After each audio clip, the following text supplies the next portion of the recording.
I didn't set out to become a connoisseur of shears and stilettos, but life has a way of stitching an unexpected hem.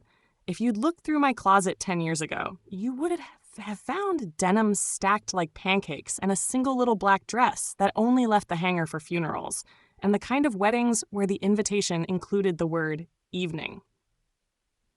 Then came the first pair of glossy pantyhose I bought on a dare to myself, and the first time a man asked if I'd mind if he wore a dress on our second date. After that, every love story of mine seemed to begin at a mirror, with two people seeing themselves a little more clearly under soft, forgiving light. The first was Owen, who became Olivia on Friday nights. We met at a martini bar that looked like it had been poured straight from a noir film. Walnut bar top, low pendant bulbs, a neon bar humming over bottles like a mantra. Owen had ordinary hands, the kind that could fix broken cabinet hinges and remember how to hold a wine glass, even when he was nervous. But when Olivia stepped out of the bathroom, smoothing the skirt of a navy wrap dress, those same hands turned ceremonial, reverent. She had chosen sheer black pantyhose that caught the light like brushstrokes and kitten heels with a bow as small as a secret.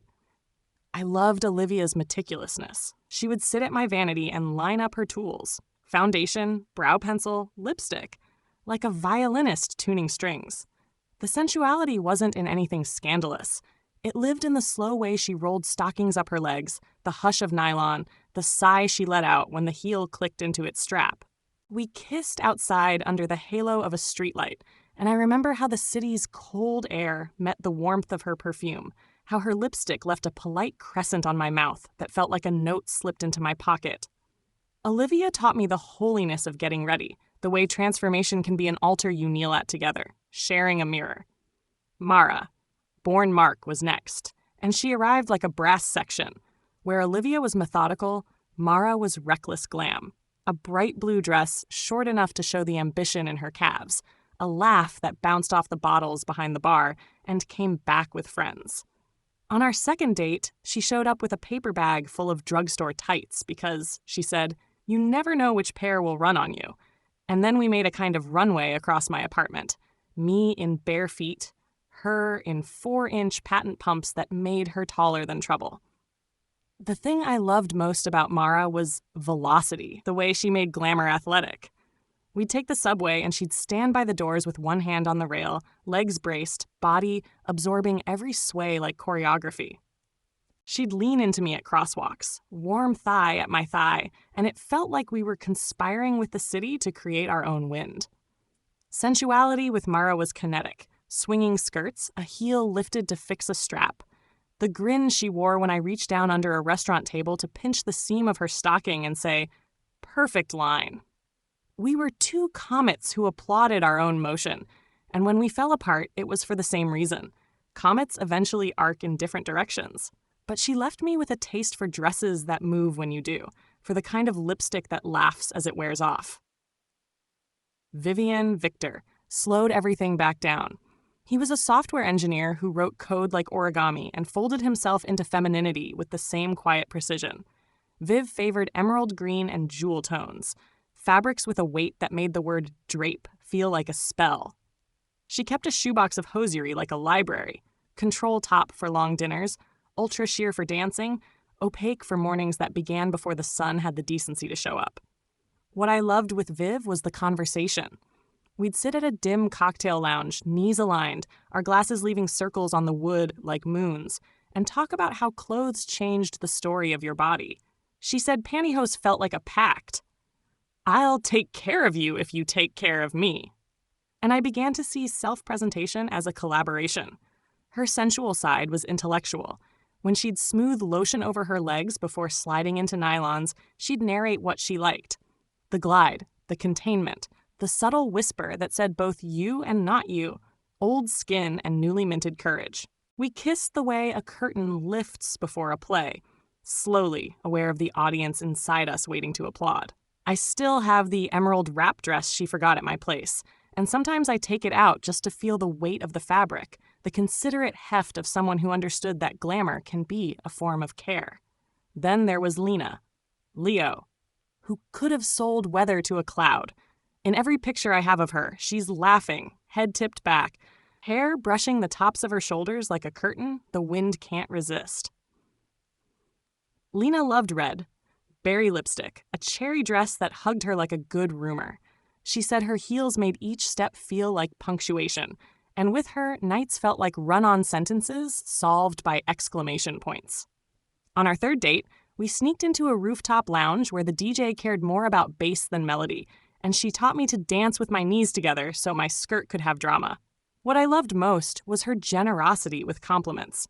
"Look at you," she'd say when I put on a pair of smoky pantyhose that made me feel like I'd finally been let in on a grown woman's secret. "You're a whole thesis on shimmer." When she dressed, she wanted witness. She wanted to adore and be adored. The sensuality was showtime. The deep V of a wrap top, the soft friction of nylon against nylon when our crossed legs touched under the bar table, the way she'd rest her palm on the back of my knee and give it a little pat, like we were both in on the joke of being gorgeous. We dated through one riotous summer, and then she moved to another city. But every time I catch a flash of red in a window's reflection, some part of me dances. Chrissy, once Chris, was shy in daylight and radiant at night. She came from a small town where the only dress code was camouflage. In the city, she treated department stores like museums and me like a docent. I showed her the architecture of a wrap dress, why a 3/4 sleeve is friendlier than a bracelet one, how a good pair of tights can make a November night feel like mercy. Chrissy loved opaque black pantyhose in winter and sheer nude in spring, a seasonal migration that felt to her like permission to take up different kinds of space. What I loved was her apprenticeship to beauty. She approached her reflection with tender curiosity, as if saying, "What if?" Her sensual side was the ache of learning. We'd sit at my dining table, both of us in swishy skirts, our knees touching, and I'd trace eyeliner on her already pretty eyes, her breath snagging when the pencil tickled that deeply human corner where lashes begin. She liked the tap of her heels on my wooden floors, the dignified clack that announced she was arriving to herself. If Mara's glamour was athletic, Chrissy's was devotional. When we parted, it was mutual, gentle, almost sweet.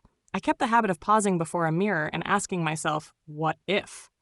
Danny, formerly Daniel, was the most practical glam I ever met, a project manager who turned her closet into a spreadsheet.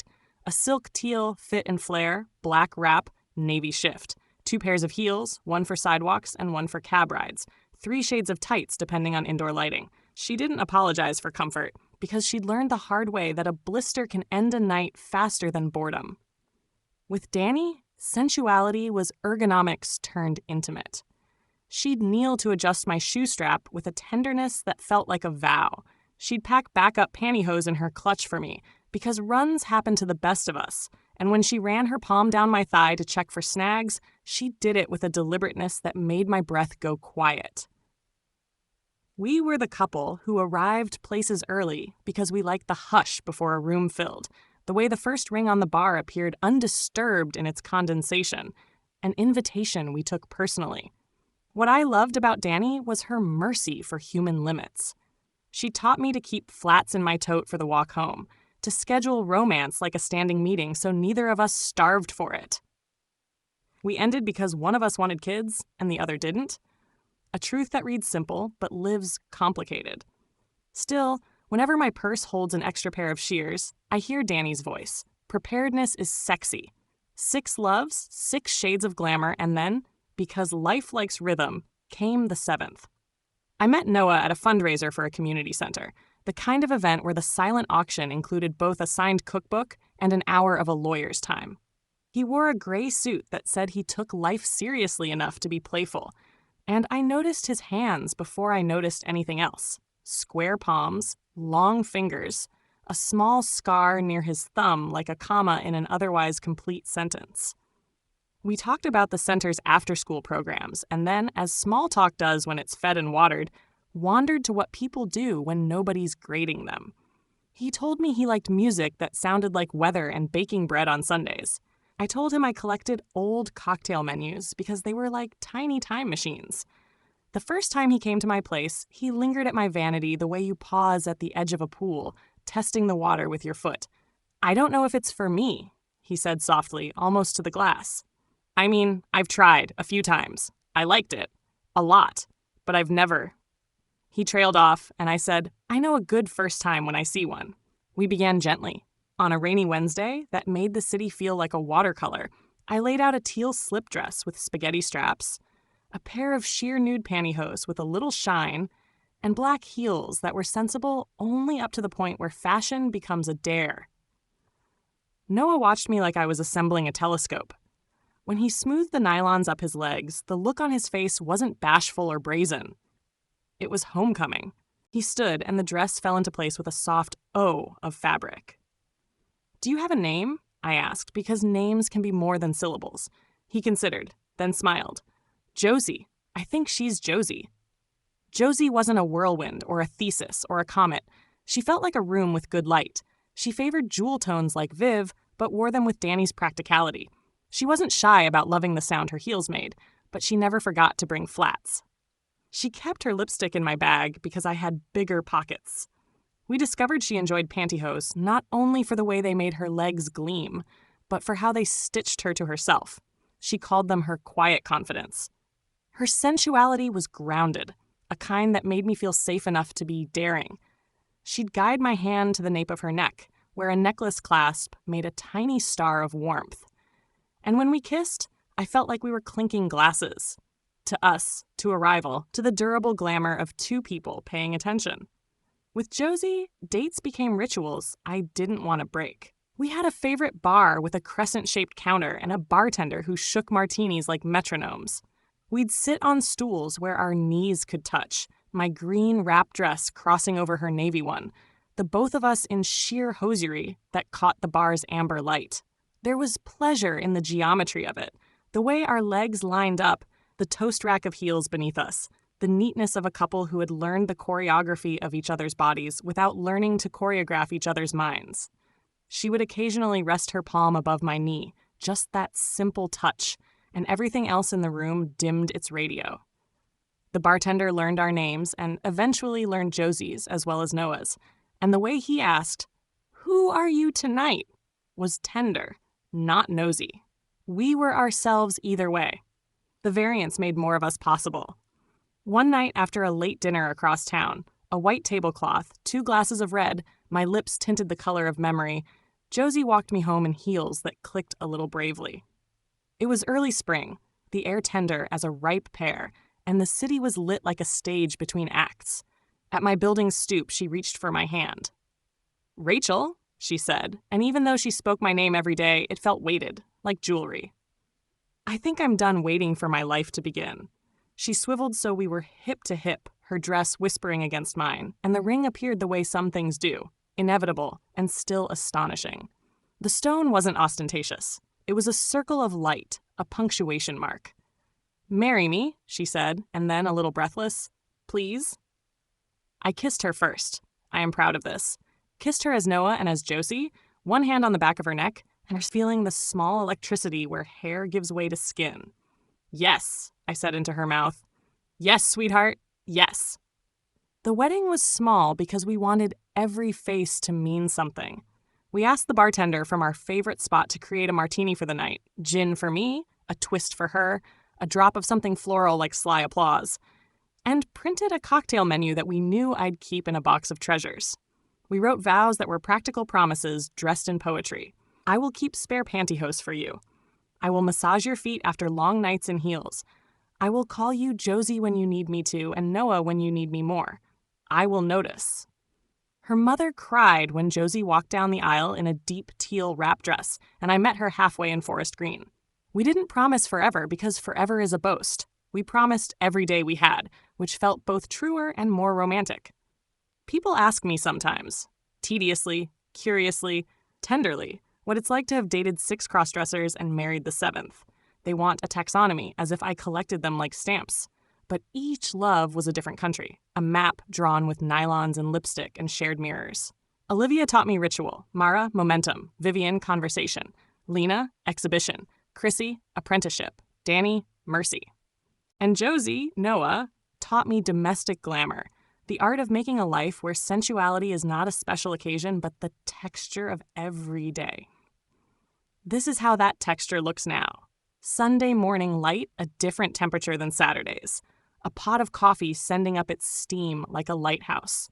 Josie in a navy robe over sheer pantyhose because she likes the way the robe skims and the nylon gleams when she moves through the apartment doing small, lovely tasks, watering a plant, setting out mugs, choosing which earrings make sense for eggs.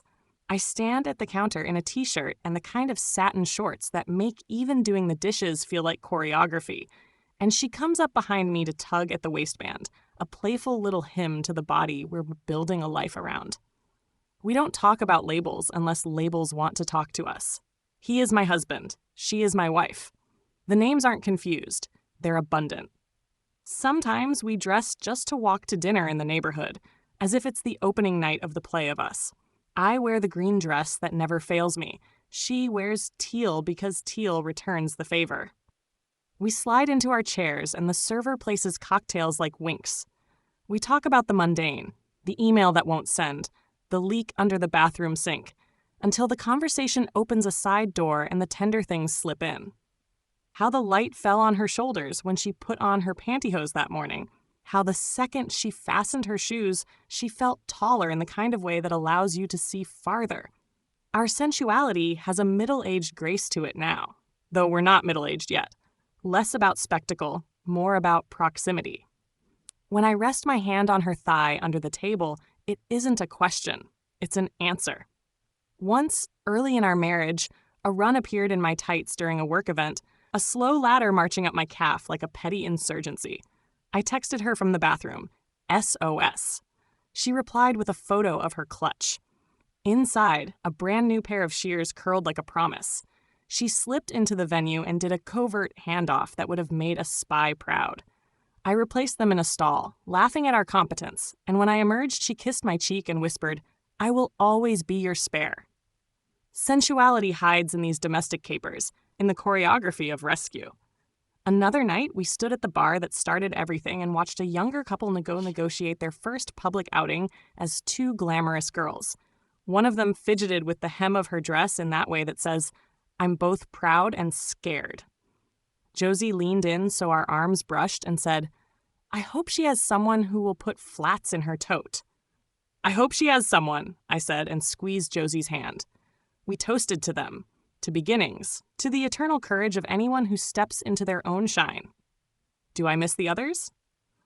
Sometimes, in the way you miss a city you once lived in. I think of Olivia when I line up my makeup on a hotel sink like soldiers on parade. I think of Mara when I take stairs 2 at a time because the night deserves momentum. Vivian when I pick an emerald dress because both the fabric and the evening deserve heft. Lena when I choose a red lip because some nights are born ready for applause. Chrissy when I teach a friend to wing her eyeliner and we both gasp at the result. Danny when I pack Band-Aids and backup tights and feel like a Girl Scout of glamour. They were all good loves, even the ones that wound left a shadow for a season. But there is a difference between audition and home. After we married, Josie and I opened a shared document where we keep lists. Restaurants to try, museums to visit, silly goals, find the best tiramisu within a 3-block radius. We also keep a wardrobe list. Nothing militant, just a running inventory of what makes us feel like the protagonists of our own date nights.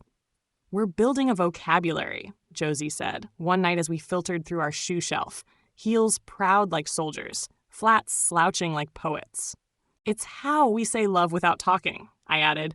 Green wrap dress, black pumps, sheer graphite pantyhose. She added teal slip, kitten heels with ankle strap, nude shears, and the note, lipstick that survives a happy cry. What's it like, people ask me, to love someone who looks different depending on the night? I smile and say, don't we all? Because the deeper truth is that everyone's a wardrobe, and love is learning which combinations make the other person feel most themselves. With Josie, we've learned to love every version. On mornings when Noah comes to breakfast in t-shirt and scruff, I press a kiss to his jaw and feel the warm, anchoring satisfaction of the word husband. On evenings when Josie tightens the strap of her heel and asks if her seam is straight, I kneel and the answer is all yes, even before I check. We've acquired rituals that are shameless in their romance. On the first truly cold night of autumn, We'd take our martinis to the windowsill and watch the city exhale into scarves. We talk about the small triumphs of the year, the plant that survived, the friend who stayed, the new bakery that has no right being so good. And we make a toast for the version of each other we fell in love with that year. To the Josie who learned to walk in cobblestones without fear, I say. To the Rachael who finally bought the emerald dress because I told her she looks like the answer to a riddle, she says back. We clink glasses and press our knees together, the nylon whispering our applause. When we made a home together, we gave ourselves a dressing corner, 2 mirrors at an angle, a chair between them like a throne, a lamp with warm bulbs to flatter our humanity. It's where we take turns zipping each other, a small intimacy with a big sound. Hey, where we stand and smooth our skirts, where we offer opinions that are really encouragements disguised as fashion advice. The green, she'll say, and I'll say, the teal.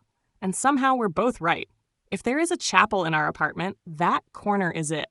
We don't kneel there, we fasten. Not every day is glamorous. Some nights we eat soup in socks and treat our hair as a concept. But even on those nights, sensuality creeps in by doing the dishes shoulder to shoulder, by the weight of her head, finding the right notch in my shoulder like a key discovering its lock, by the familiar drag of my palm down the line where her nylons end and her robe begins. Desire threads through our days like those faint golden fibers you can only see when you hold fabric up to the light. You don't always need to name it to know it's there. The last time we visited our old bar, the bartender brought us our martinis without asking. For old times, he said, and then with a grin, and for new ones. We posed for a photo because we're allowed that kind of vanity. 2 women, 2 dresses in our usual jewel tones, legs crossed with the competence of people who have been sitting pretty for years. When I look at the picture now, my eyes go first to the small things. The way her heel tips toward mine, the satin shine of her pantyhose catching the neon, our hands resting, relaxed on our knees. A casual choreography of arrival. There we are, I think. There we are, still. I have loved 7 crossdressers and married the 7th. It sounds like a tally, but it's actually a timeline. 7 ways of witnessing someone choosing their beauty. Each of them opened a door. Josie holds it for me while I walk through, and then I hold it for her, and in this way we keep enlarging the room. We don't pretend the world is always kind. We make our kindness visible, sometimes in lipstick, sometimes in shoe polish, sometimes in the extra pair of pantyhose I keep in my bag. We wear our care like a garment we intend to pass down, the kind you mend rather than discard. And every time we step out the door, she spins on her heel just enough to make the skirt skirl, and I think, there goes my favorite sight. There goes the person who taught me that looking gorgeous is not about spectacle, it's about looking like yourself, with company.